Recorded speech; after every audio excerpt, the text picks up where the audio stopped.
নমস্কাৰ, আমাৰ এই ক্ষণবোৰলৈ আপোনালোকক স্বাগতম। লগতে ইংৰাজী নৱবৰ্ষৰ শুভেচ্ছা জনালোঁ। এই নতুন বছৰটোৱে সকলোৰে জীৱনলৈ আনক নতুনৰ বতৰা। এই চেনেলটোত আজি এয়া মোৰ প্ৰথম ভিডিঅ'। নাজানো কিবা জ্ঞানেই হওক বা আমোদেই হওক দিব পাৰিমনে নাই। মাত্ৰ আমাৰ কিছু ভাল লগা সময়, আমাৰ অনুভৱৰ ভাগ বতৰা কৰাৰ মনেৰেহে এই চেনেলটো খুলি লৈছোঁ। আপোনালোকৰ সহায়, আশীৰ্বাদ, শুভকামনা আমাৰ কাম্য। আহক তেন্তে পলম নকৰি আমাৰ ব্লগটো ষ্টাৰ্ট কৰোঁ।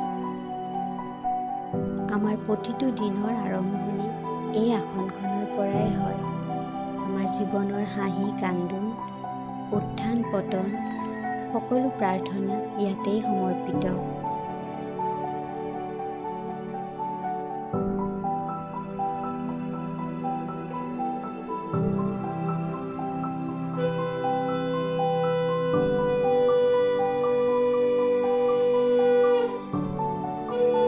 মই আমাৰ কলিজাজনী এনেদৰে ওচৰত বহাই ৰাতিপুৱা আৰু সন্ধিয়া সদায় প্ৰাৰ্থনা কৰোঁ। হৃদয়ত এটা বিশ্বাস ৰাখি, যাতে তাইৰ অন্তৰতো ঈশ্বৰৰ প্ৰতি আস্থা, ভক্তিৰ ভাৱ সৰুৰ পৰাই জাগে আৰু তাই মানসিকভাৱে সবল হৈ উঠে।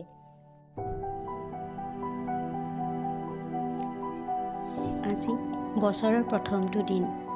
ভাবিলোঁ এপাক মন্দিৰৰ পৰা আহোঁগৈ। সেই মন লৈ ওচৰৰে হনুমান মন্দিৰ এটালৈ বুলি ওলালোঁ।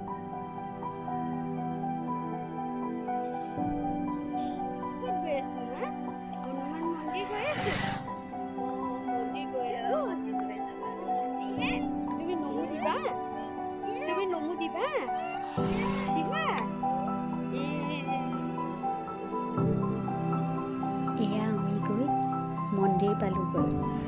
হনুমান প্ৰভুৰ ওচৰত চাকি এগছি জ্বলালোঁ।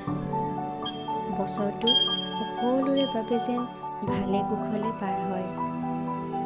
আৰু এইখিনিতে মই আজিৰ এই মোৰ প্ৰথম ব্লগটো সমাপ্ত কৰিলোঁ।